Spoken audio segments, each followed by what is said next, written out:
Welcome to Faces of Divorce, the podcast where we explore the profound impact of parental separation and divorce through the eyes of those who live through it, whether as children, adults, or professionals. Each week, we share compelling stories and expert insights that shed light on the challenges and the triumphs of navigating divorce. The goal is to divorce different. No more trauma in the divorce process, empowering our community even in the face of divorce. Thank you for tuning in to Faces of Divorce. Whether you're seeking support, insight, or simply a better understanding of how to navigate this difficult terrain, you're in the right place. Today, we have an awesome guest, Miss Jinia Williams, who is known to everyone that know her and love her. She is a giver, a helper, a servant leader, and a licensed therapist. So welcome, Jinia. Thank you. Thank you for having me, Attorney Jay. It is an absolute pleasure. And I am not even, I don't do too much introduction because I want you to introduce yourself. So, what is it that you do, Jinia? What is it that I do? Well, you mentioned it that I'm a licensed therapist. I've been doing this for about 20 years, a little bit over 20 years now. I specifically work with children and their families. Do a lot of other things, but Yeah. as for today, this is what we're going to talk about. Yes, so you are on the podcast today because of your expertise in therapy, family therapy, therapy with children over these decades. However, we know that you are known in the South Florida community as the individual who don't rest. Like you don't rest, you don't sleep, you just always have energy and time. So thank you so much for giving us this time. And we know that at the end of the day, the information that you share from your expertise and even your personal story is going to help someone that is listening. Are you ready? All right, let's go.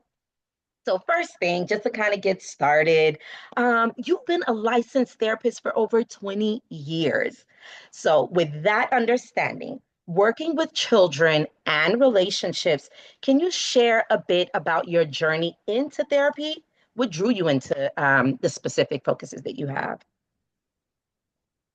Well, I would say that I've always had the passion to be working with marginalized communities. I'm a product of my children of my migrant family, and so I've always had the love to help out. I feel like as children born in Haitian household, Mhm. you start off as a social service worker because you're the one doing everything for your family all the time. So I think that's what kind of led me into it. And so over the years, just getting into the field, being told by my professors that I had just the genuine ability to connect with people and to talk with people led me to continue on this journey to counseling services.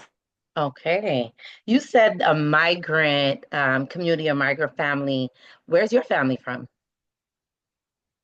Well, my parents are Haitian, both of them, Yeah. yes, from Haiti. Okay. Born Were and raised in you Haiti, so I grew up in a Haitian home. okay? And you were you born in America or Haiti? I was born here in America, Miami, Florida, to be exact, and raised, and never lived anywhere else. Okay, so all right. So in doing that, you mentioned that your background is what led you into therapy. Um, Mhm. Now, what about, I know you say culture, but I want to dig a little bit more into it because I find that it's easier or it's more valuable when people kind of understand a little bit about the the expert's background, right? So we know you're Haitian, we know you're born and raised in South Florida. Do you have children? I have an adult daughter, yes, one child and a granddaughter. I usually say now I have three children because my daughter is married, so I Yes. include my son-in-law as my child as well, and my Okay. All granddaughter right. as the third. Okay. All right. Now, with your daughter, were you and her father married when you had No, your daughter? We were very young. We were Hmm. teens. I was 15 when I got pregnant. And so we were not married and we didn't want to get married. And that was not even a topic of conversation at that time. So I am happy that I was not forced to getting married at that age because of teenage pregnancy. Okay. All right. All right. Thank you for sharing that and being transparent. Um, Now, your daughter, so you said you have a daughter and a granddaughter. She's Mhm. married. Have you been married before? I know you didn't marry her father, but have you been Yes. married? Yes, I did not marry her father. I've been married Yes. twice and divorced twice. So, along with having experience working with families going through marriage challenges, I've also had my own lived experiences of being married and being divorced also. Okay. All right. So, as someone who has been through divorce, not having children in that marriage, what was the most surprising or unexpected emotional challenge that you faced?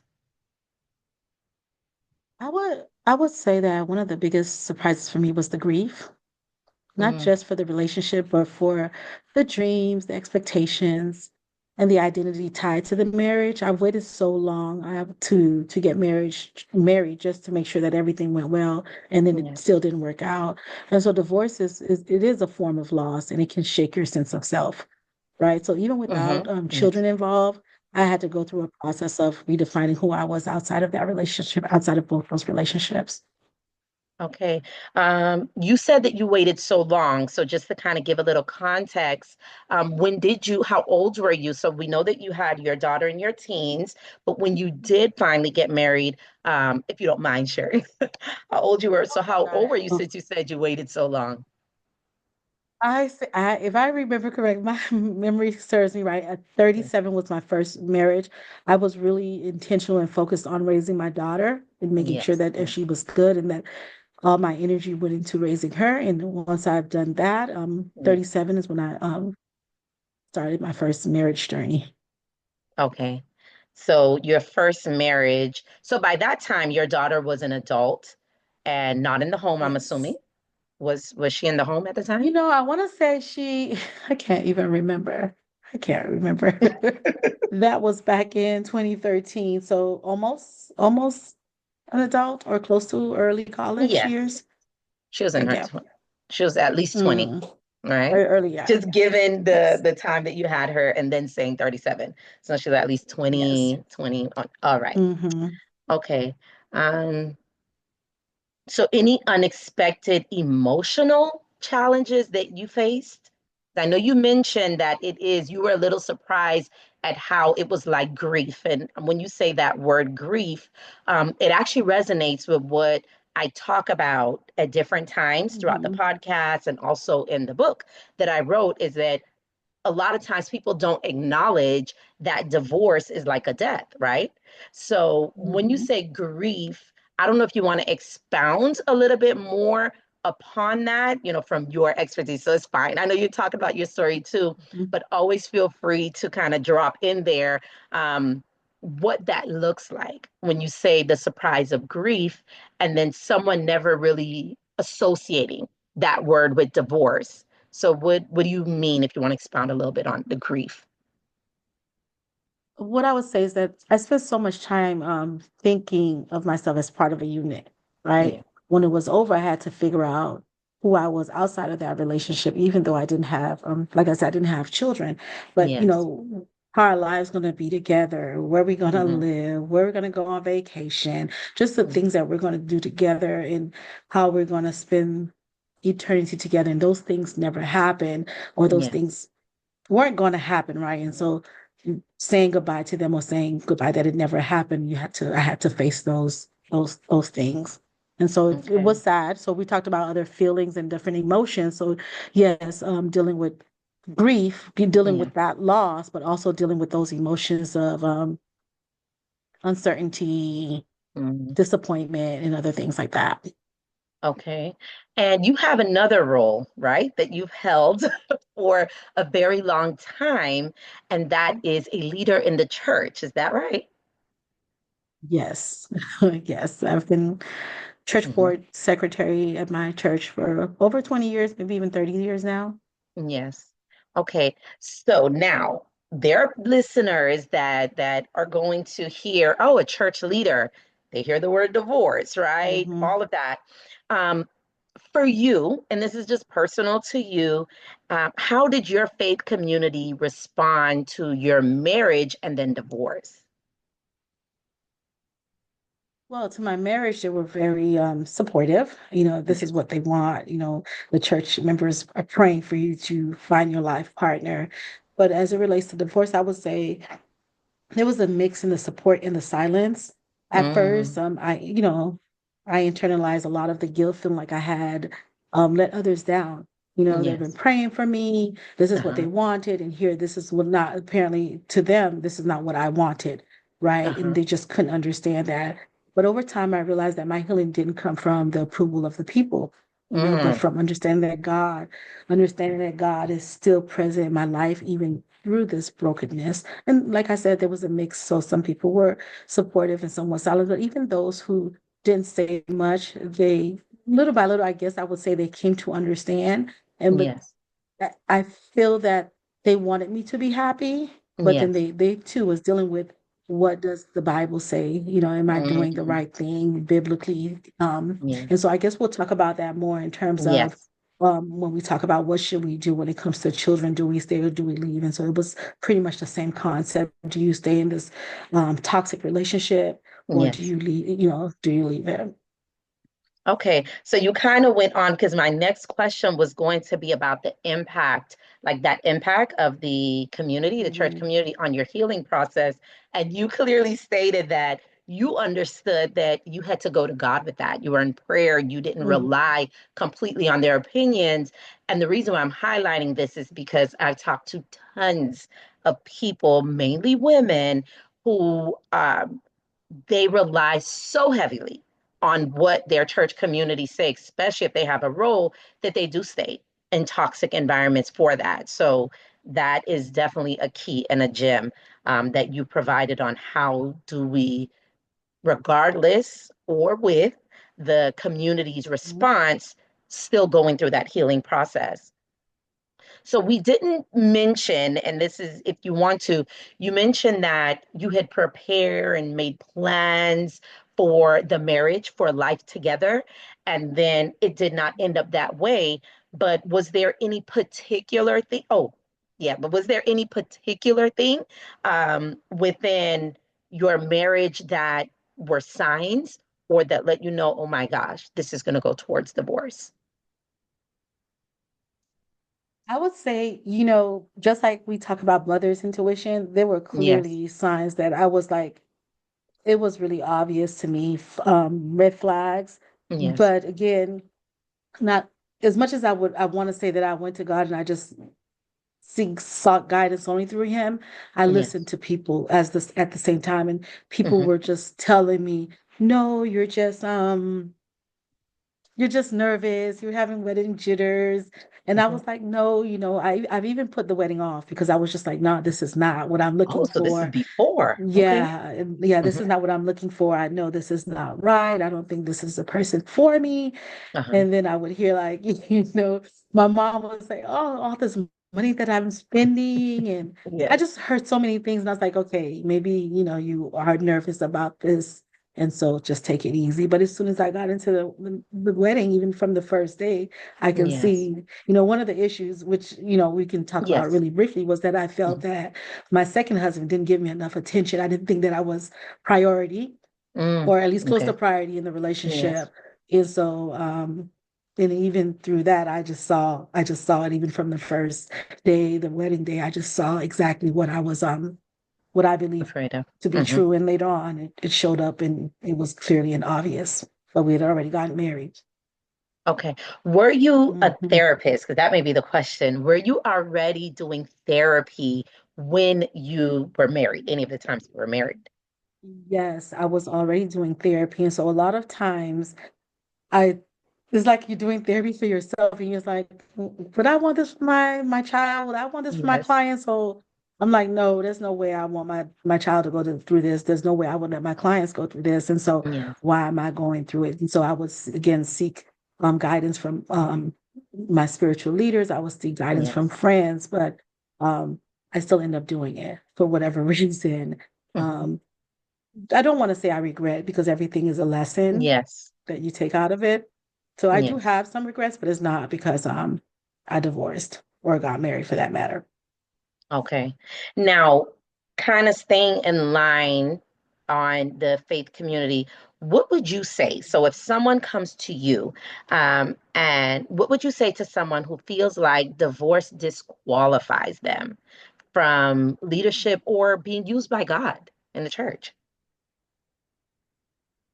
One of the things I would say first is that just this weekend I was away, Uh-huh. and a young lady, her by the name of, I'm quoting her name only because Hmm. I'm sure she's big or she's going to be big, and I don't want to steal Hmm. her Yes. words. And her name is Rosa Short, I believe, and she said that Yes. there was power in the pivot.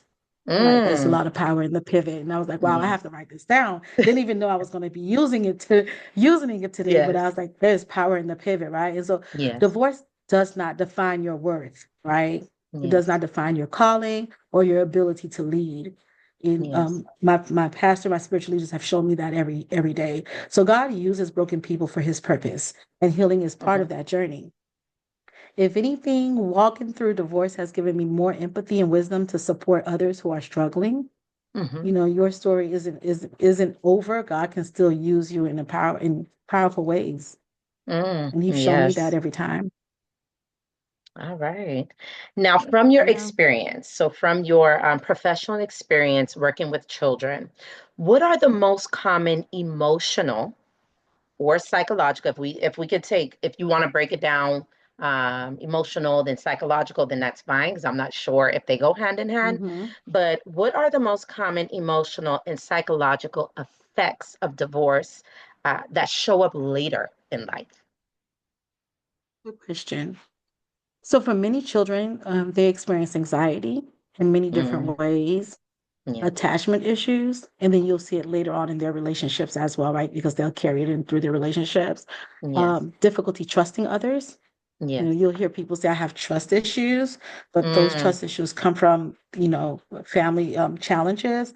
Some yes. become overly independent, like, I don't need you for anything, Wow. feeling they can only rely on themselves, while Yes. others struggle with abandonment fears, like, I don't want to be alone. Hmm. And these issues often manifest in their own adult relationships, like I mentioned earlier. So they'll see it in their relationships. I know. We're not talking about marriage itself, but more so divorce. But I strongly We can. recommend, like, Yeah, you when can hit couples on go that if it into helps to explain. Hmm. right.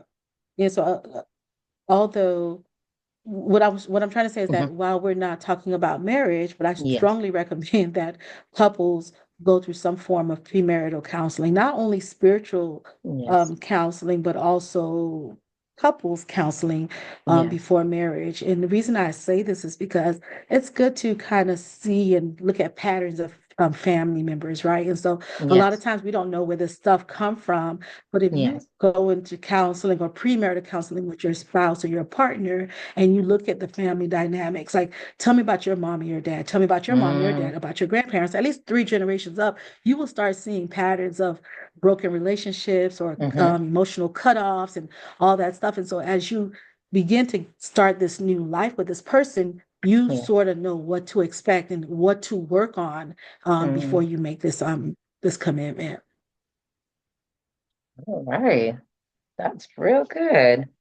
You mentioned something. The first thing that you mentioned as the emotional or psychological effect that shows up later in life, you mentioned the attachment, right? Attachment issues. And I want to delve into that a little more because we see common things, right? I want us, because the fact that we have the expert on here, we're going to glean as much as we can from you. So there are some things that I think, and I can be wrong. So that's why I want you to respond directly to me and the listeners Mhm. that think like me. There are some common things that we see in relationships, right? And sometimes we ask the question, why did someone stay in a toxic relationship? And a lot of times they're not able to say it and they default to, I love her or I love him. is what they say, or they just really don't give a response. Is that something that is attributable to what you're referring to when you say attachment issues and things like that that manifest later on? A lot of it, I would say yes. I mean, when you think about it, looking at attachment theories and Yes, how children are affected through, different issues that they're going through based on how their parents lived or separated, you're looking yes, at avoided attachments, anxious attachments, disorganized attachments. And in terms of anxious attachments, if a yes. child experiences inconsistency or feels abandoned, they may grow up overly dependent on partners, fearing rejection or abandonment. Mhm. Right. And so you can look at it in that sense. But if you're talking about like avoidant attachment, if a Yes, child feels emotionally neglected or forced to be independent too early, they may yes. struggle with intimacy and avoid closeness in adult relationships. And then Oh, if you look at disorganized attachment, if a child is exposed to maybe high conflict or abusive dynamics, they hmm. may develop a mix of avoidance and anxiety, leading to instability in the relationship. And so there's various type of attachment issues, but they do exist. Okay, so that's why you mentioned because of these things that right now, the terms that you use, I haven't heard those terms. I've been around the community, I have not heard those terms. So that's why you're saying it's important to get to go to couples counseling because those are some of the things that can be identified even early on. Right. Most definitely. It's through, we call it a genogram. And so Okay. I guess in layman's term, we might say it's like a Yes. family tree, but it's a more Okay. in-depth type of Yes. family tree. And so Hmm. you're really looking at least three generations above you. So your parents, your Hmm. grandparents, your great, or you first, your parents and Yes. great grandparents and great grandparents, and just looking at the patterns. You can look Hmm. at the marriage patterns, the Yes. cutoff patterns, the Mm. conflict patterns, even academic or educational patterns, death patterns. You're looking at all these Wow. different patterns, and you can see, what's going on. Like if your mom didn't get along with her siblings or her parents, Mm. right? And then so you Yes. might see it come down. And so, as Christians would say, when does the generational curse stop, right? And so Mm, when do that's we true. switch those generational curses to Yes. generational blessings? And so we Hmm. can we can we can rewrite those stories. I'm big on, I like to use the word narrative, making new meaning of our Mm. story, or changing our story, rewriting our story. And so does it Mm. have to continue? We can change that, right? But Yes. how do we change something that we don't know? We need to know, Exactly. right? And so why is my husband acting weird? Why does he avoid me when we're having a conversation?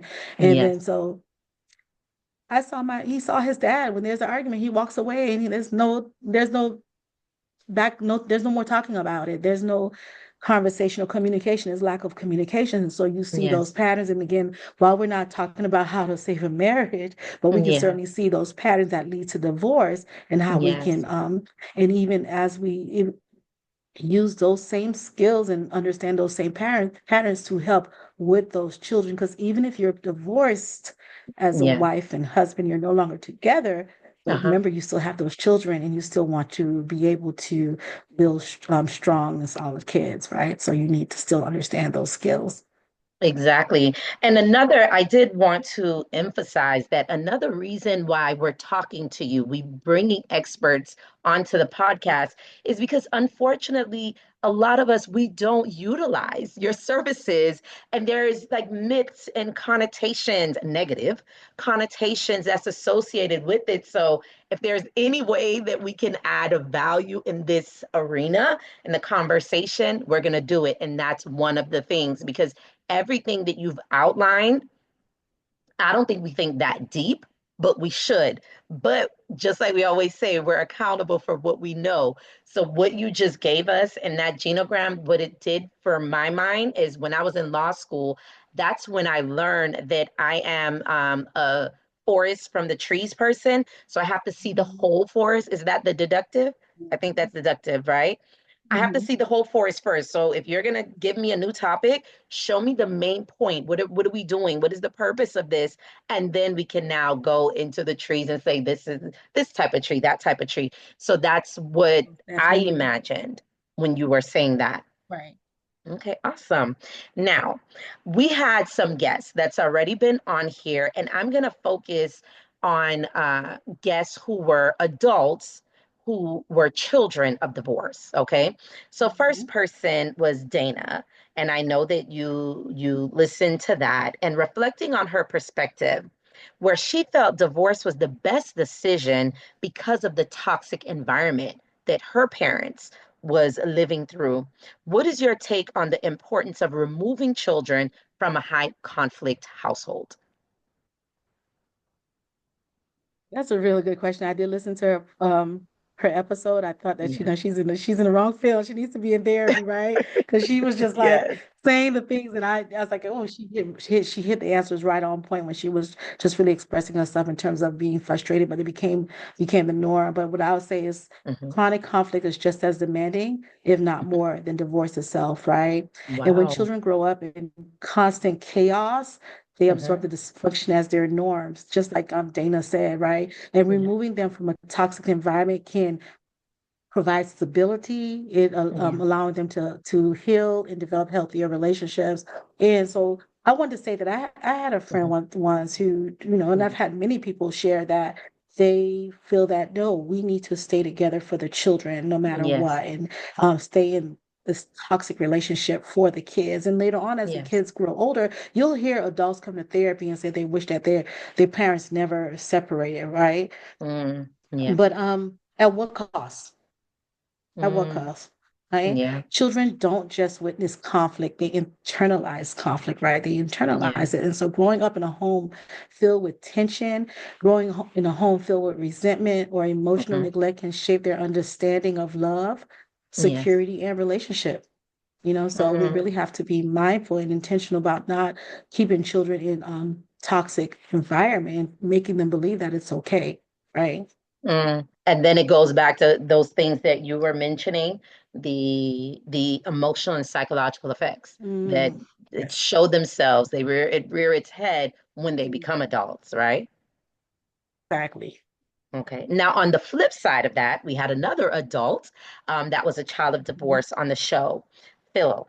And Phil, who didn't process his parents' divorce, while because for him, you remember, he was saying that throughout that process, him and his sibling, they were going back and forth to Haiti. But when they came, they witnessed, the toxicity, right? And mom is Mhm. trying to remove them from that, but that's the last thing they remember before they went back to Haiti again.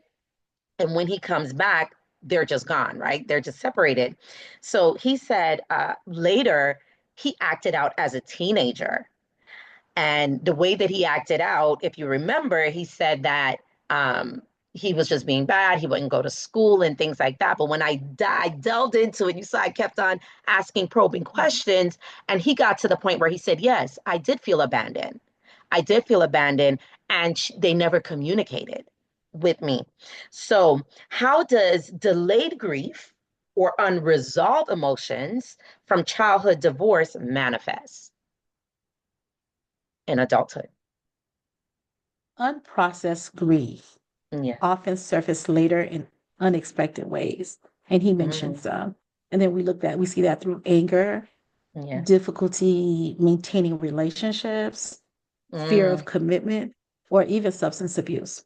We don't talk about that in the wow. church, but substance abuse does exist, and it exists in the church as well. And so these are some of the ways that it manifests itself. And many adults don't connect their struggle back to childhood experiences until Yeah. they start therapy. We talked about how therapy might be taboo for the certain cultures, but Hmm. once you embrace and decide to start that, you'll be able to unfold some of those issues.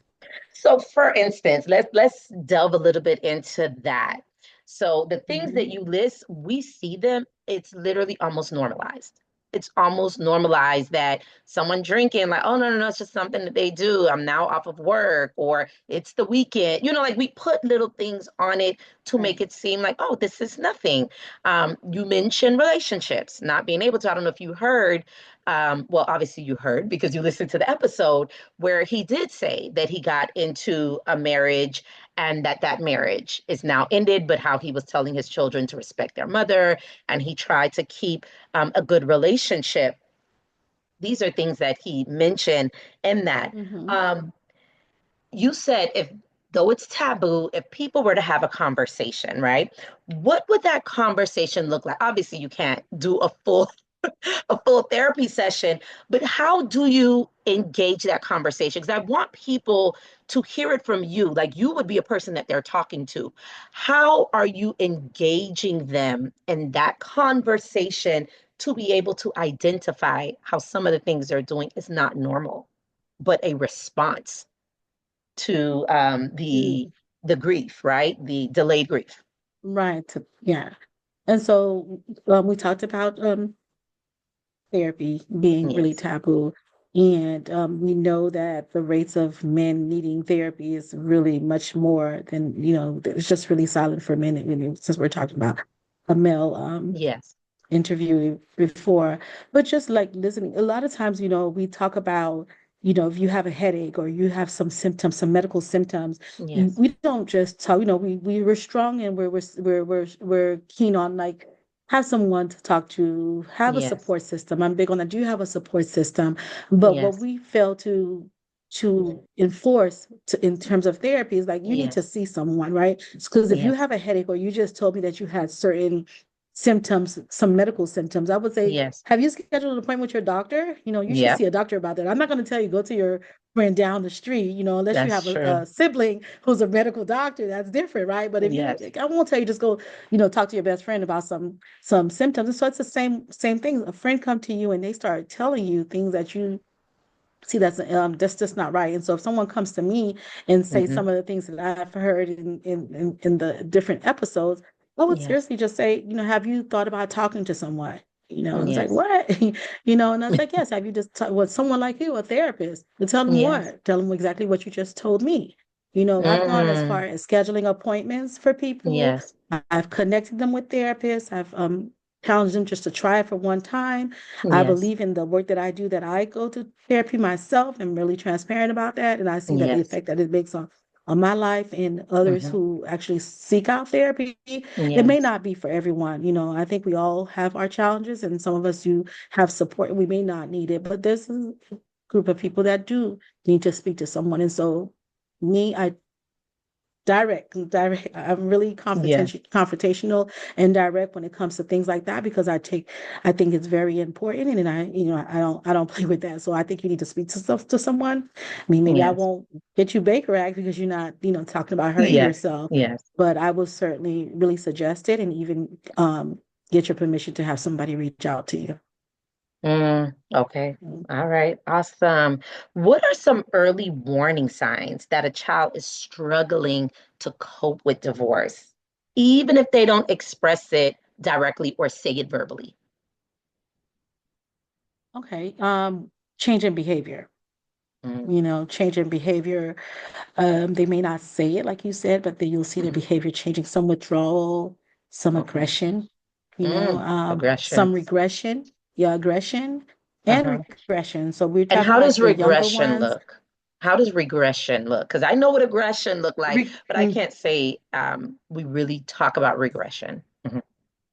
So regression, and let's just think about younger kids. It could be Yes. older kids too, sounding like, but younger kids, Hmm. bedwetting, thumb sucking, just Wow. going back to the things that they had already learned or mastered and moved up from, and they're going Yes. backwards. And so they're dealing. I have a recent client who is regressing right now, and she's Yes. wetting herself.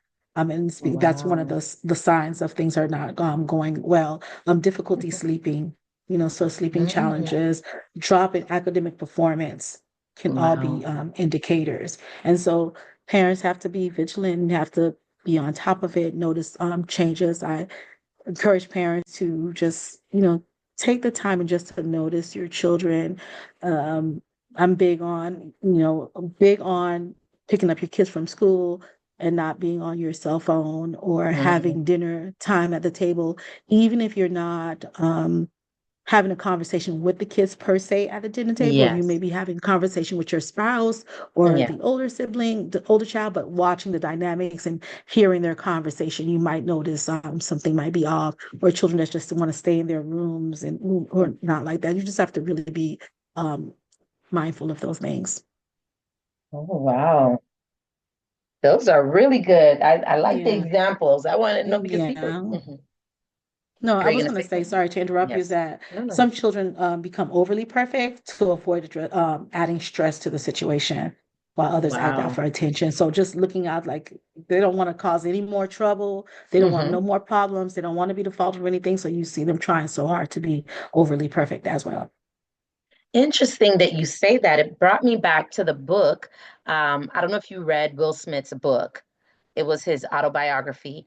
And he said that exact thing because he was mentioning his earlier years and how his parents, his father was really aggressive. He didn't say any physical abuse, but he was saying how just really dominant, and he saw it as abuse. Him and his siblings, he have a brother and a sister, and it just wasn't very good in the house. It was toxic in the Mhm. house. But he specifically said he would overcompensate where his siblings would get aggressive and mad and, feel like they needed to defend their mom. He actually became a clown because of that. So he would try to do jokes. He tried to downplay things and make the father laugh as soon as he walked through the door and be a distraction. So that he mentioned that, and then you said it. So So that brought it to mind. So many children of divorce unconsciously, because we kind of discussed that, bring certain fears or behaviors into their own marriages. What are the most common patterns you see, and how can they break free from them? So, some specific and then some specific examples.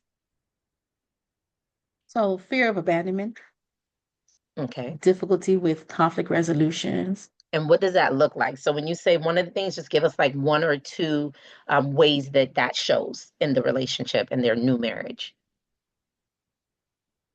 When I say fear of abandonment, it's just like Yeah. not wanting it to end or concerned about the relationship is going to end, or any Mm, conflict may lead to the end of that relationship. So they tend to take a lot, or may not speak up when they mm. need to speak up because Wow. they don't want something to happen where the relationship will break up. Difficulty with conflict resolution is that, you know, there's steps to resolving conflicts, but they would rather be a people pleaser or let it go, or, quote unquote, we like to say take one for the team. They're always taking Yes. one for the team because Wow. they don't want to deal with the conflict and having to deal with that. And we talked about unhealthy attachment styles, just being Yes. that's very common, in just being dependent, totally dependent on that relationship and Yes. not knowing what's going to happen if that relationship ends. And so they pour all into it, and not healthy pouring into it, but like Yes. dependently pouring into it. So the key to breaking these patterns is self-awareness, and part of Mm. self-awareness is going to therapy. Yeah. And hearing it and seeing it for yourself and understanding where these behaviors come from and working Uh-huh. through them, often with therapy. Now, if someone like this, so the one that you said where the take it for the team, and like I Mhm. said, these are things that are so normalized. You hear people talking about it. Like that's just how I am. This is who I am, like embracing unhealthy habits, right? I don't I don't want to take on the therapy thing, but it seems like they're embracing unhealthy habits rather than acknowledging these unhealthy habits. So my question is, what are some key things? So let's say they're not going to call you. Like this whole episode is for them to know the reason why they should be giving you a call at the end of this, or anyone else that you would refer, right? What is a takeaway? Like things like, for if you're having stress in the moment, there's breathing exercises people can do, affirmations. So as a therapist, if I'm seeing someone or I call you and I say there's someone, they're not going to call you, but they keep taking one for the team, I don't know what to say. Like I don't know what to tell them. What is a gym, or what is a way, um some takeaways, so actionable steps for that person if Well, possible. honestly, I'm trying to put my therapist hat aside on the side to try to answer that question, but I just keep seeing myself just saying like, see me asking that person, tell Yes. me about your parents' relationship and tell me about past Mm, relationships again, because it takes me back to that. What is it about yes. you? What is it about your family dynamics that is allowing you to keep on taking it for the team, right? Hmm. Or choosing my battles, right? But Yes. I'm gonna let this go. I'm gonna let this go. And so steps that I'm just trying to see what can I say as steps No, that I someone want I you can to tell. hold on. I want you to put your therapist hat on. I don't want you to I want you to take it off. So let me see if I can be even more specific with the question. What is one first step, right? Even if it's 5 steps, you know how they say there's 6 stages of grief and this and all of that, right? Um, if there's 5 steps, and this is just a hypothetical I'm using because this is don't take it as what it is, listener, but I'm giving a hypothetical. If there were 5 steps to walking back the process of being the person that continued to accept the brunt of things because of your response to the what you've seen in the house, right? The divorce, the chaos, or the trauma, the toxicity. What is step one? I know that you mentioned speaking to someone, self recognition. So, is there like a book that they would read? Is there something that they would write? Is it journaling? Like, what's a step one that lead me to step two if I'm not going to talk to a therapist? You know what? I'm thinking about still again self-awareness. People don't not like again, not everyone speak to a therapist and Yes.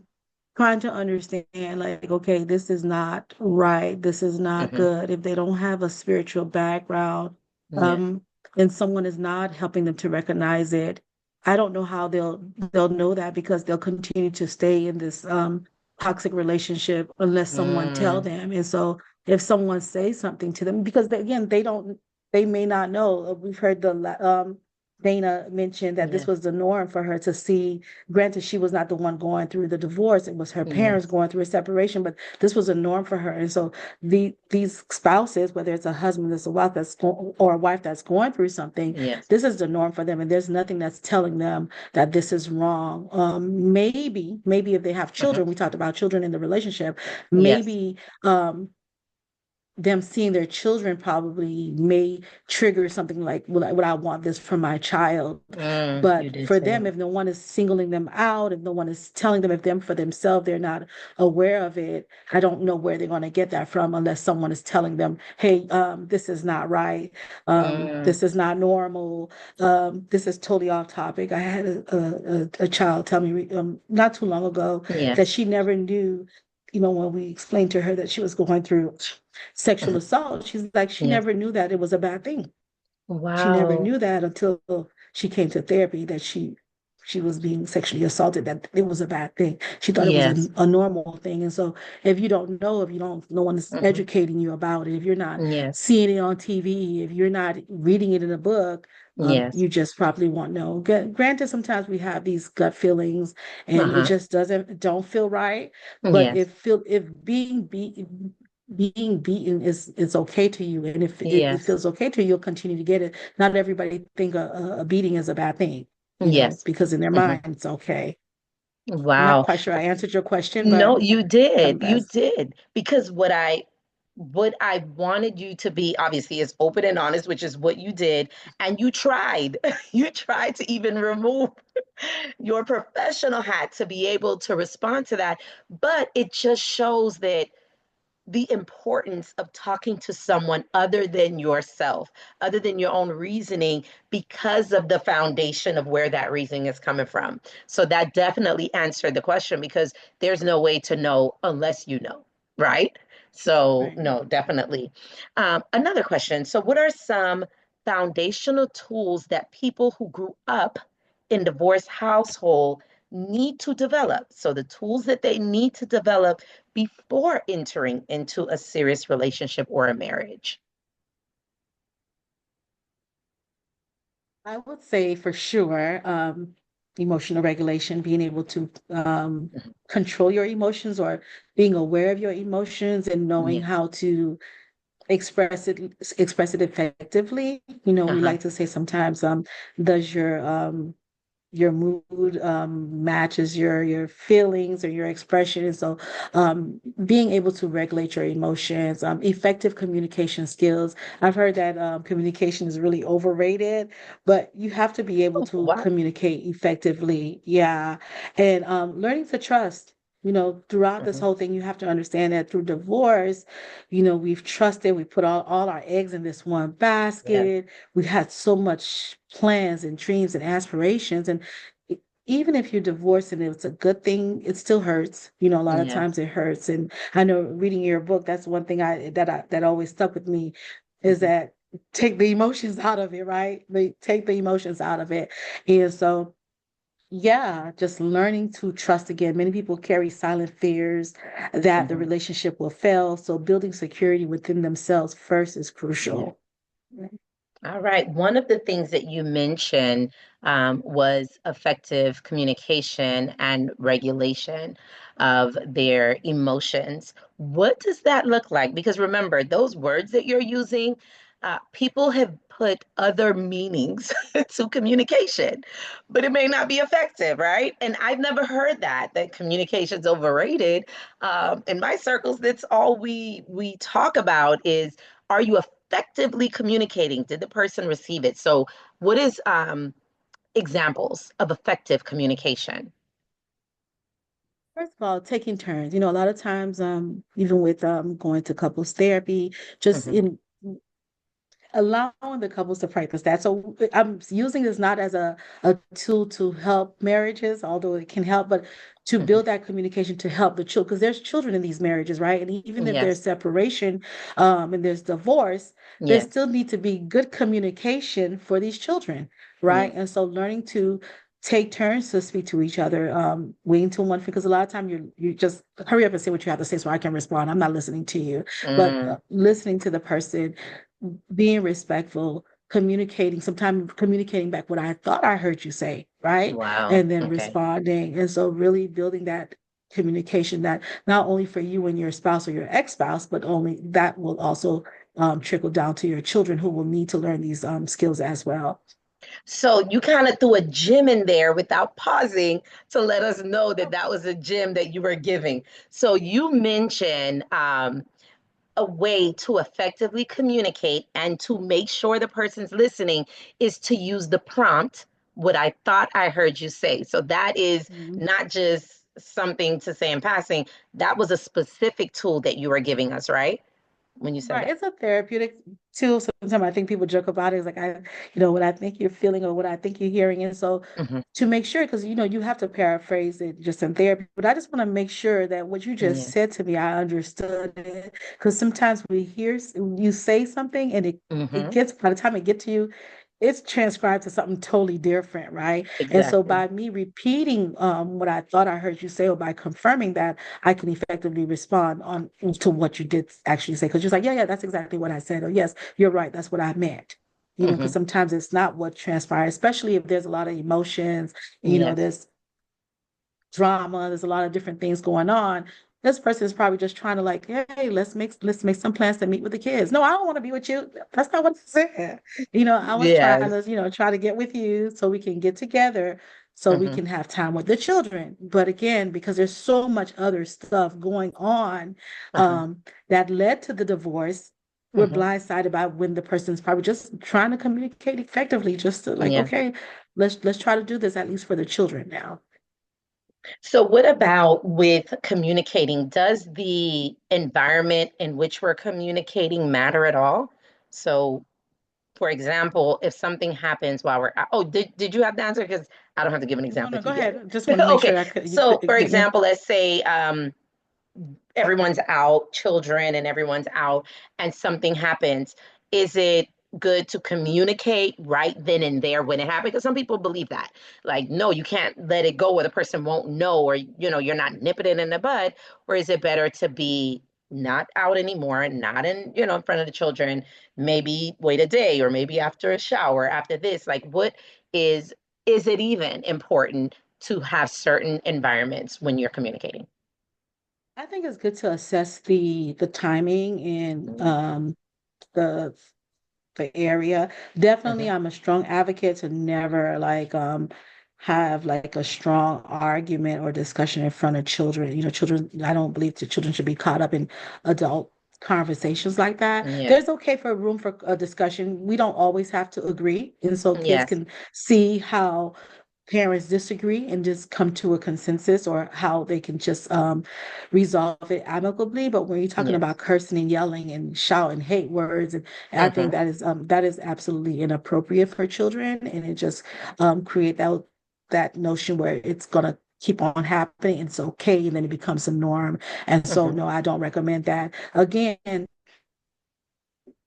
you have to assess if you're with your children, definitely not Yes. your husband and wife, or even in your parents, forget the husband and Yes. wife piece, but arguing in front of strangers or having Hmm. a misunderstanding, I just think inappropriate for many different reasons. So I don't recommend that. And for what reason? And so you have to ask your questions. A lot of times we'll say that, Hmm. am I confront this person to put them in a place, or am I doing it for me, or I'm doing it for them? And sometimes, they tell us, you ask yourself that Mm. question. It seems like it's something in a split second, but why am I doing this? Or why do I feel like I need to do this? A lot of times when I teach children who Yes. may have been diagnosed with ADHD or any Yes. kind of hyperactive disorder, I may Uh-huh. say, before you react, count to 10 backwards, right? And Mm. do certain Okay. things because it gives you time to think about it or calm you down. So while I'm counting Yes. to 10 backwards, it's going to take a little more time to say 10, 9, 8, 7, 6. You've Yes. already calmed down a little. Do you still really need to react in such a way? Okay. So as adults, we can do that too. We should count Yeah. backwards. Yes. That's good. Look at So calm that. down, all right? Look at that. So I want to ask you, what is, and if you could define it as much in layman's terms as you can, what is Mhm. unprocessed trauma? I have a colleague of mine. We're always arguing about that because she feels like everything is trauma, and I don't Yes. feel like everything. I don't Yes. feel like everything is trauma. What may be traumatic to one person may not be traumatic to Mm-hmm. the other person. Mm-hmm. But I would say that people who grew up in unstable homes may struggle with conflict. They either Yes. avoid it entirely or become overly defensive. Yes. So trust issues can lead to controlling behaviors or Mm-hmm. distancing. And Yes. so I would say as parents, they may overcompensate, Mm-hmm. become overly permissive, Mm. tolerant when these children are going to, well, we're talking about children. And Yes. so not dealing with the situation, I would say, Mm-hmm. is unprocessed. If Yes. so, it is. If it is in fact a traumatic Traumatic. Mm-hmm. experience for you. A lot of people talk about big T and little T. I really don't go with the big T or little T. I just Mm-hmm. if it is trauma, is trauma something that you've experienced and that you're still dealing with it till now, or it may have a lasting effect. So a lot of children. I don't know if you've ever heard of Uh-huh. adverse childhood No. issues that have had things have happened to you as a child, and then Mm. there's many different I will say tests or assessments out there. Yes. So adverse childhood experiences, and if this and that happened to you, and this and that happened to you, then Mm-hmm. these are traumatic experiences. But again, they have to be culturally appropriate. They have to Okay. match to the culture, be culturally sensitive. So I don't think all of them will work for everyone else. But again, back to your question on what is unprocessed trauma is not dealing with it, not addressing it, and not working towards healing through that Okay. experience. Okay, so you mentioned you kind of hit on what I was going to ask next about how does that impact conflict resolution, trust issues, and even parenting style. So since you answer that, I'm going to bring attention to one of the things that you said. In responding to that, you mentioned the Mhm. overcompensation. I know that I've had people tell me that, I do this because of the separation, because there's not two parents in the household anymore. And that, if you can speak to that specifically, the overcompensation, and how is that either a good thing or a bad thing, or is it? I don't, I'm sorry to be laughing because I don't No, no, feel like no. it's overcompensating. Mm-hmm. Um, if one, I've saw this research, either Yes. read it or heard the research, Mm-hmm. that a married couple Uh-huh. and a dad who, not to, I raised a child by myself. I was a single mom, so Yes. kudos to me. I'm actually patting myself on the back. But the Yes. research shows that a single father raising his children as a single parent is Yes. just as equal to a couple, right? I've And heard that. the Yes. role of that was the point of that was to show like the role of a man, a male in in the family, right? And Yes. that's the point of that research, I would say, to show the role Mm-hmm. of a male. But so again, it's not overcompensated. It's just like the role that you're taking, and so you're doing the work that it takes to support your child. Some people need two parents to do it, and some people Mm. need one parent to do it. And so again, we know that in today's time, there's all Yes. kinds of families, right? We have grandparents raising children alone, right? They're Yeah. grandkids, and they're not overcompensating. They're just doing their job, and they're not taking on two roles. They may feel like I'm mom and dad, but they're just grandma. Well, not just grandma, but their grandma, and they're Yes. Yes. doing their work. And so I don't totally buy into it like that, because I feel like the person can do the job and they're not doing the role of someone else. They're doing their role as a parent, Okay. if you And understand is what I mean. there, no, no, no, I understand completely. Is there for, and in your profession, things that you guys may identify as overcompensation? So I know generally having to play both roles, but you know how you mentioned for, realizing that the person has attachment issues Mhm. or the different patterns that you mentioned.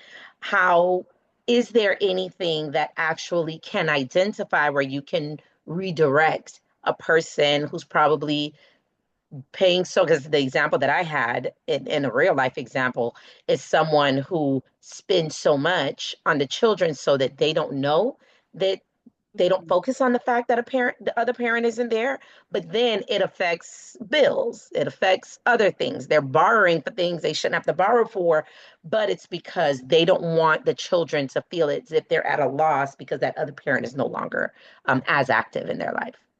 That's a good example that you brought up. And the kids they do notice that. They, Uh-huh.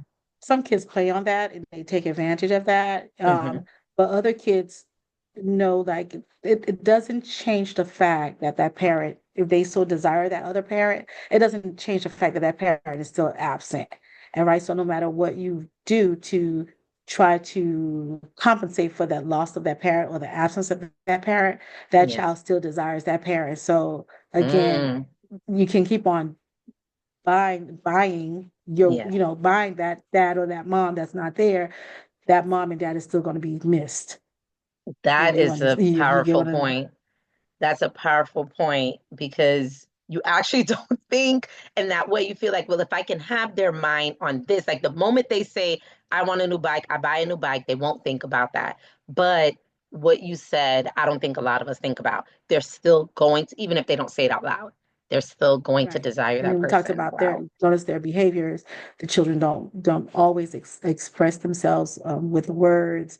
And so, yes, they're children. They're going to want toys. They're going to want video games and whatever Hmm. it is. But at the end of the day, they're going to go to school or they're going to go to some kind of activity. And Yes. let's say it's a mom. We know moms are a lot on the field, but the dads are a lot more on the field, right? And so the Yes. mom could be there with her soccer mom t-shirt, and she's just Yes. rah, rah, rah. But guess what? All the other boys' dads are there. And so no Mm, matter what the latest sneakers or the video game doesn't change the fact that dad was not on the field. wow. That's powerful. Yep. So, what's your advice for individuals who may be newly divorced and raising children? What intentional steps can they take today to ensure their kids don't carry unresolved baggage into adulthood? And before we get that powerful response, here is our sponsors for this episode. The Sejukista Firm, PLLC, celebrating a decade of excellence. The Sejukista Firm provides award-winning estate planning and business legal services in Florida and Georgia. Secure your legacy with trusted expertise. TheSGFirm.com. Divorce Lab Institute, reclaim your power, with Divorce Lab Institute, helping women break free from toxic marriages with holistic support, expert legal insight. Your healing starts here. dlabinstitute.com. Ally Prestige Apparel, style with significance. Ally Prestige Apparel celebrates and empowers paralegals, nurses, and all professional support staff with high quality, meaningful fashion. Wear your pride. Join the movement.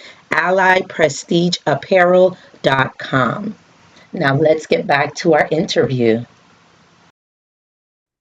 Dana kind of brought that up. I just think just happened. You don't know when they happened or if there Yeah. was an actual process. And so I would say put first open, honest communication, you Mm, know, allow for the kids to be able to ask questions and have the conversation about that, validate their feelings, just mhm, to, what's going on, even if there's difficulty to hear it, to hear what they have to say.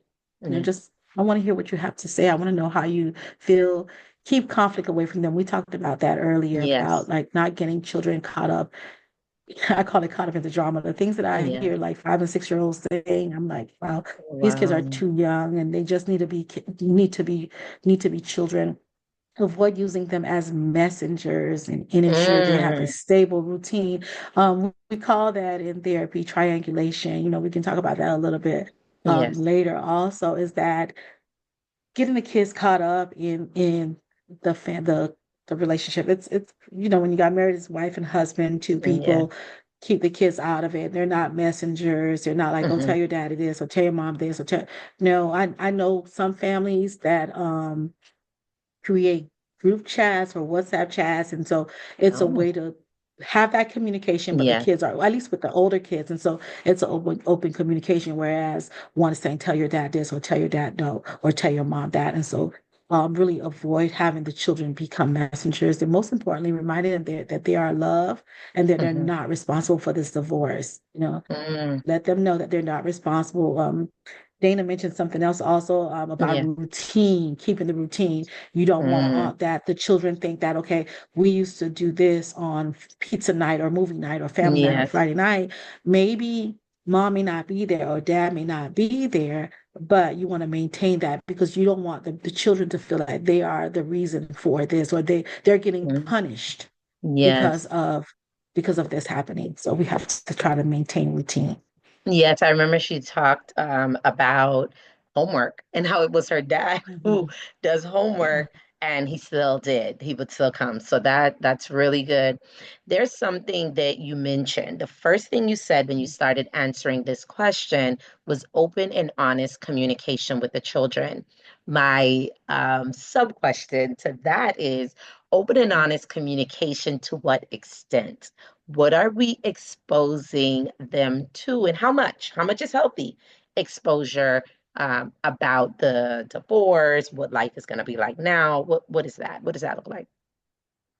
All of it and yet none of it. And so maybe I won't straight out say recommend to say that your daddy or your mom had somebody else or loves Mm, cheated on me or yes. but definitely, say that we're not happy with each other anymore, Okay. Okay. So you can maybe say that even honestly. Okay. yeah, you're not happy with each other anymore. Some people may feel as comfortable as saying that mommy loves someone else or daddy loves someone else. I don't Mm-hmm. believe in being explicit, so Yes. there's a Yes. difference on being, open and honest without Mm-hmm. being explicit because we still want to speak to children at their level. And Yes. we know that these children know these things. These kids watch TV. That's They, true. when we talk about death, we always say that the kids know about death so well. Every cartoon, every Mhm. movie, You're someone right. passed away. And so Mm-hmm. they know about this stuff. They watch this on television and movies, and so they know about relationships and they know what can happen in relationships, even friendships, because sometimes they have conflict within their friendships, and you just tell them, be honest with them, and see if they have questions on how does that make you feel, and Mm, what are your concerns? Like, what are your concerns if mommy and daddy decide that they don't want to live together, they don't want to live together anymore, right? And allow them wow. to pose their concerns and prepare it. Parents need to be on the same page when it comes to their kids and the well-being of their kids because divorce affects the children. And Yes. so while I do agree, if you're not happy to not stay together, um, but the children are affected, and so you definitely have to be on the same page about how you're going to co-parent and support the children through this journey as well. So, one thing that has come up since the podcast and in conversations is yes, there's the children. I think that's the most important. Individuals that's separate from the two spouses, right? But what Hmm. about other family members? Because parents, just like you literally started off saying that now I say I have three because you have your grandchild, your daughter, and her husband. So you see him as a child now of your own. I know a lot of people around my parents see my husband like he's just one of the sons, not their son-in-law and their siblings, like you do family vacations together. How or should we be concerned about that? And should there be anything that's done and considered about extended family as well, or the in-laws? I believe that as long as the relationship was genuine, Yeah. those people still remain family, even within a divorce, because when we talk about children, when there's children not involved, and even if children are not involved, the Yes. family still remains because that person was part of the family. Now we want to make Yeah. sure that there was respect, because at the end Yeah. of the day, if there was like anything out of the norm. So we're talking about maybe domestic violence or Yes. any kind of situation above just like not being even with infidelity, there's still a level of respect and Yes. that can be maintained within the relationship because people tend to love each other, they respect each other, Yes. will make mistakes and Hmm. things like that. And so I think that they can still maintain that relationship. I've had a colleague of mine who Yes. is in another. He and his wife is divorced. They both Yes. have children. The husband have a new partner, Yes. and he still goes on family trips with the wife and the kids, and he's made it clear. It's like they're still my family. Mm, She is still part of my family. And so if my children, if my partner yeah. is available, we all go on this family trip together, Oh, with her okay. children. We all go on this family trip together.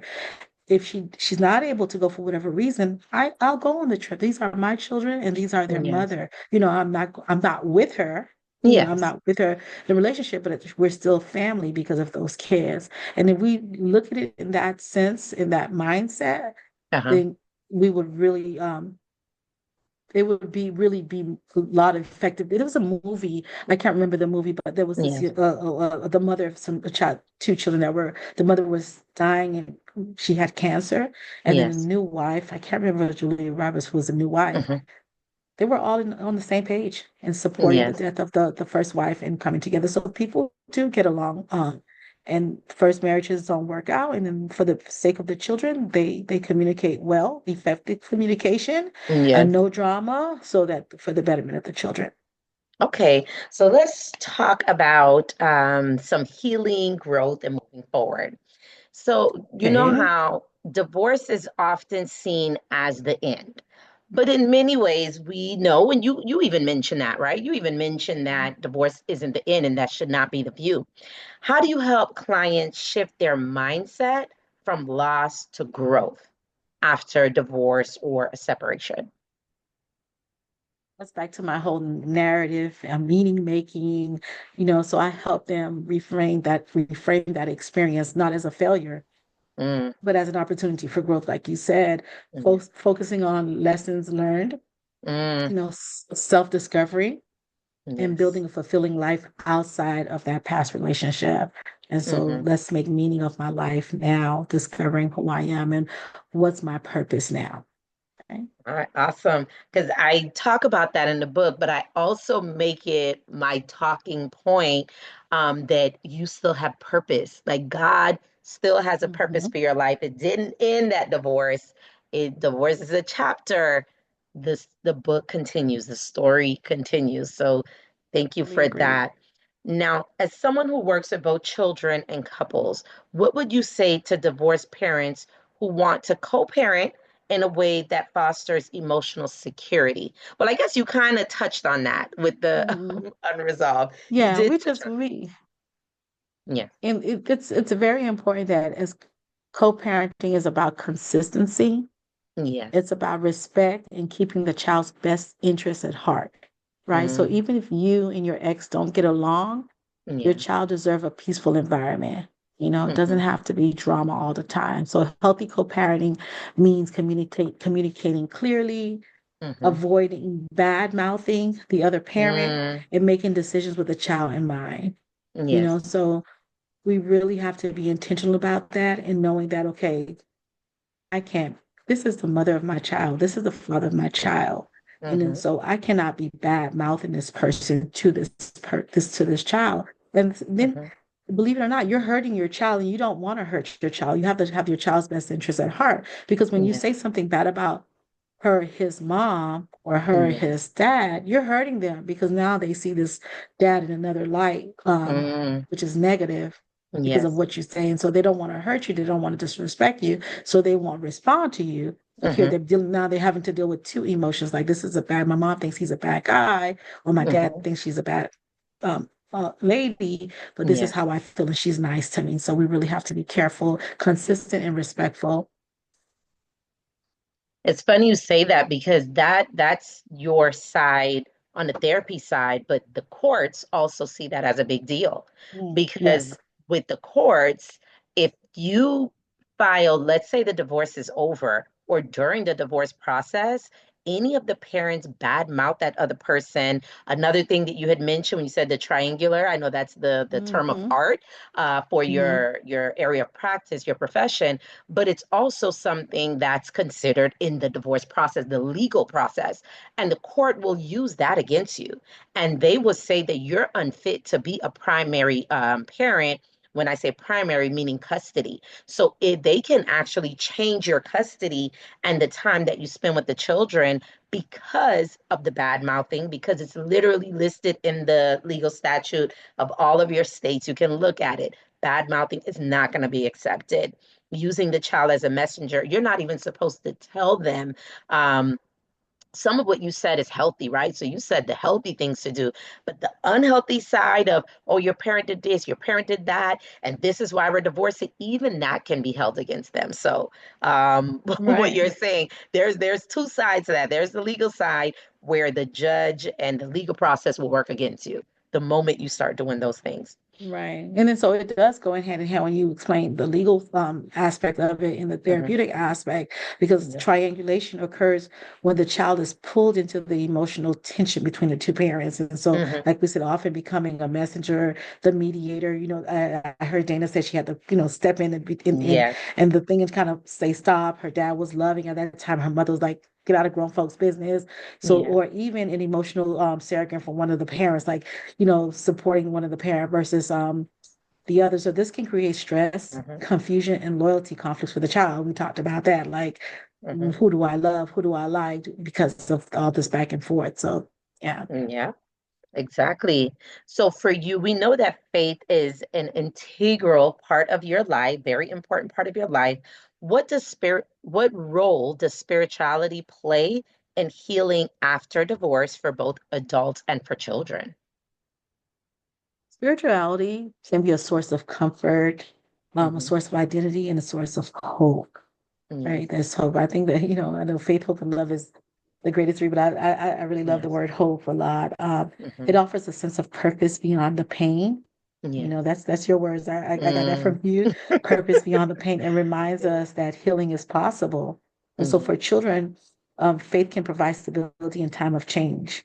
And so, Mhm. having that connection with their higher power during all this changes does provide some level of stability, a lot of level of stability to be exact. A lot. Okay. If you could give one piece of advice to a parent who's unsure how their divorce has affected their child, what would it be? We kind of touched on that just a little bit earlier, and what Yes. I would tell them is this: I would say, pay attention to behaviors, not Mm, just words. And I'll say it mm, again: pay attention to behaviors, not just words. Just because your child isn't talking about the divorce doesn't mean they're not feeling it, right? They're feeling it mhm, also. Children often internalize emotions and express them in ways parents might not immediately recognize. like Hmm. we talked about acting out, withdrawing, or struggling with self-esteem. That's Yes. another Mm, topic in itself, the issues big of one. Yeah. self-esteem. Yeah. So one of the best things you can do is to create a safe space for open conversation. We talked about being giving them that space to ask questions and to share with them and be honest with them. Ask them how they're feeling, Hmm. validate their emotions. And so when we're saying validate their emotions, we're saying that I can see why you feel like that. That makes lots of sense that you feel sad. And so Hmm. agreeing with them and understanding where they're coming from and why they're saying that. And so just not dismissing like you don't feel like that. Why do you feel like that? It's not a no, you Mm, validate them and tell them yeah. that you hear them and you understand them and you empathize with them and reassure them that they are loved no matter what. We have to Yes. constantly let them know that you love them and that this is not their fault. Right. And then we Mm, talked again about the routine. So keeping the same routine so they yes. don't feel like they're part of the reason they're at fault for the separation or they're being punished for Yes. the divorce. Okay.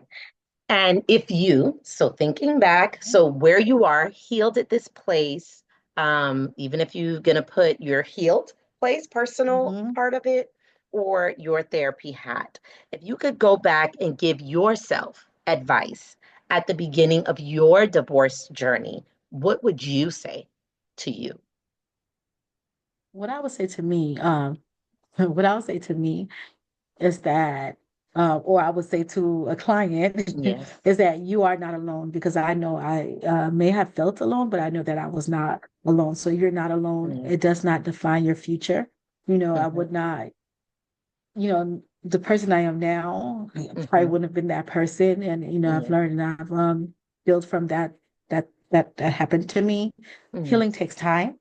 It takes Mm, time. It's not something that's going to happen over time. I know I read that in your book too about the time. yes. And then, but you'll come out of it stronger, wiser and more whole than before. And so, again, we talked about lessons learned. And so, what did I learn from this experience? And Mm-hmm. what am I going to do different moving forward? And a lot of times, there are things in relationships. I don't even argue in relationships. I think about it. I process it. I do speak up if something is um not comfortable with me, but there is Yeah. no argument because I knew like constant argument did not lead to anything. And then those Mm-hmm. arguments were really meaningless. It's just like you were just arguing just to get the last word and to, Mm, another conversation we could talk about yes. horsemen, the four horsemen of the apocalypse, things that could really mess your relationship up, but it's a lot of pride. But you learn from that, Yes. right? You move forward. It makes you a better person. Mm. Okay, that is awesome advice. I think that's advice going through any Mm-hmm. grief, right? Going through things that we feel are going to break us and realizing that we are stronger and we're not alone. And that is something that I also emphasize is that you cannot navigate that process before, during, or after without support. I know you mentioned that, how important support is, but really having a support system because the divorce process itself is so difficult, especially when the legal process starts. Because the days you have to go to court, the days you have to review what they said and what's going on, and it becomes so overwhelming. So definitely having that support. Um, What's the biggest misconception people have about divorce, particularly in the faith community that you found? One of I would say the most, hmm, it being an unforgivable failure. Mm, Like wow. Hmm. divorce is painful. I think I mentioned it before that it does Yes, hurt, but it's not the end of your purpose. Like it wasn't the end of my purpose, right? And God's grace is yes. bigger than any circumstance, and healing is always possible. And so just knowing that it's not an unforgivable failure. Yes, it's not unforgivable. I said it like if Jesus came and he died and his blood is what made us righteous. You're trying to tell me if because I never say divorce is, but if for some reason someone wanted to define divorce as sin, you're telling me that's the one thing, the one thing that his blood was not powerful enough for. You can't convince me of that. So I And agree I struggled with 100%. not, Mhm. and to be a little more Yes. transparent, that I did struggle with that in the beginning, even Yes.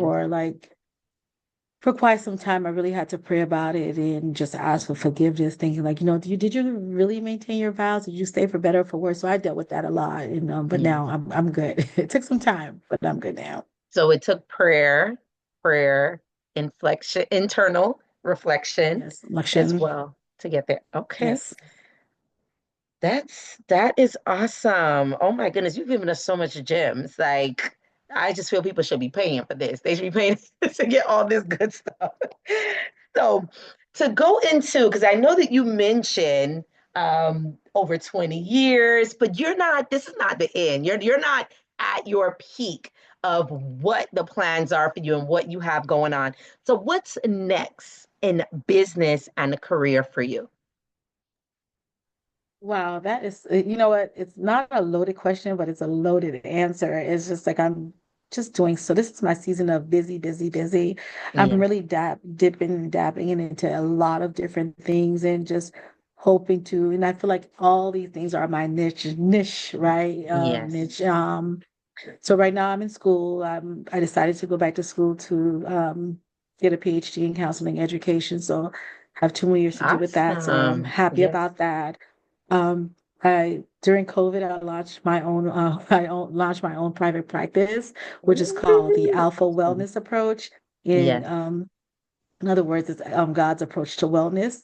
And so Mm, in that space, I provide counseling, coaching, and consulting to therapists, preferably therapists like myself, just to make sure yes. that we're all culturally competent and appropriate for the people that we serve as. I work in non-for-profit. I truly believe, when you talked about money right now and like they have Yes. to be paying for the services, I truly believe in paying it forward. And so putting my time into the non-profit organization where I would serve as the program director, I feel like Yes. I'm really, really giving back to my community and working and really, what's the term? Mhm. I want to say psychoeducating, but raising awareness, right? I'm raising Okay. Okay. awareness, decreasing the stigma, on Hmm. mental health and marginalized communities, specifically the Haitian community. And my passion project and my Yes. research is focus is improving mental health, positive aging for the geriatrics community. Through my Wow. parents, I saw that how they love life, how they're living life to the fullest. And so thank God has connected me with the older community just to pour into them and to Yes. help them enjoy their lives as they continue to have breath. So doing a lot of little things, but there are a lot. Well, I don't want to say little So things. There are a no, they're lot of not little things, things. They're big but things. You're I'm impacting staying busy. lives. Yeah, I'm staying busy. And I'm in a happy place right now. I'm in a happy place. That is Thank you. awesome. That is awesome. And you're also one of the experts that is a part of the program with Divorce Lab Institute. Yes. Yes, so Listen, I can't keep up. for people who want more of Jinia and to really have that personal experience of being coached and going through the process, it is Divorce Lab Institute's healer Hmm. program. And you are one of the instructors, one of the healers within that program that gives the holistic approach to support throughout divorce. Definitely so That's you right. do, with being a grandma, Yeah. because you are always With me in the available yes. for your family. I So have how I can, have that work life school balance on in control. Yes. that is awesome. Well, a lot of us don't, so we're gonna ask you how to help get us there. How can people reach you? Where do you have websites, social media? What do you like to share? Yes, so I do have my website, www, Hmm. at AWA Therapy, CCC, so counseling, coaching, consulting.com. And I Hmm. guess you'll put it on the show notes. Yes. Also on social media, same thing, AWA Therapy Yes. for my business. Yes. All right. Awesome. Now, finally, for someone listening who is struggling, whether it's guilt, shame, fear, or uncertainty, what encouragement would you leave them with today? So for those that are listening out there, I would tell you, your story is still unfolding. This chapter may feel overwhelming, but you are not broken beyond repair. Give yourself grace. I'll say it again. Give yourself grace. Surround yourself with support. We've been talking about that. Surround yourself with support and trust that the brighter days are ahead. And this is from me who've experienced this. Awesome. Thank you Thank you so much for your time, Jinia. This was for having so valuable. Thank you for your time. Thank you for your expertise and for being so transparent with your own story. We appreciate you. I am Jadina N. Gustav Esquire. You can call me Attorney J. And this has been Faces of Divorce. You want to say bye to the people, Jinia? Hi, everyone. Thank you again, Attorney Jay, for having me on. My pleasure. See you in the next episode.